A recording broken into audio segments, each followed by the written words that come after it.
हेमलता पाटील शिवसेनेला ठोकणार रामराम। आता सामाजिक संघटनेच्या माध्यमातून करणार काम, हेमलता पाटील यांनी केलं स्पष्ट।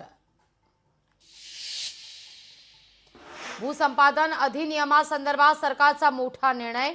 शेतकऱ्यांना आता 15% ऐवजी 9%नंच व्याजदराचा मोबदला मिळणार। अनेक शेतकऱ्यांना फटका बसण्याची शक्यता। राज्याची आर्थिक स्थिती बिघडली। लाडक्या बहिणींच्या मतांची किंमत लवकरच 1500 वरून 500 रुपयांवर आणि नंतर शून्यावर येणार, संजय राऊतांचं विधान।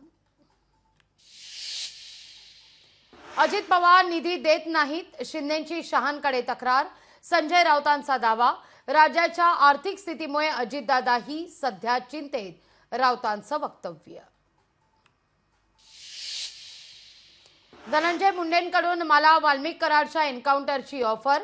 मुंडेंनाच वाल्मिक कराड नको होते। निलंबित पोलीस अधिकारी रणजित कासलेचा नवा व्हिडिओ व्हायरल। बीडपेक्षा सिंधुदुर्ग जिल्ह्यात दहशतीची मोठी परिस्थिती। सिद्धिविनायक बिडवलकर अपहरण हत्या प्रकरणावरून वैभव नाईक यांचं वक्तव्य। कायदा सुव्यवस्थेचा बोजवारा उडाल्याचा वैभव नाईकांचा आरोप। पंतप्रधान नरेंद्र मोदींसाठी रामपाल कश्यप हे गेल्या 14 वर्षांपासून अणवाणी। पंतप्रधानांनी प्रत्यक्ष भेटून कश्यप यांना दिली आहेत पादत्राणं।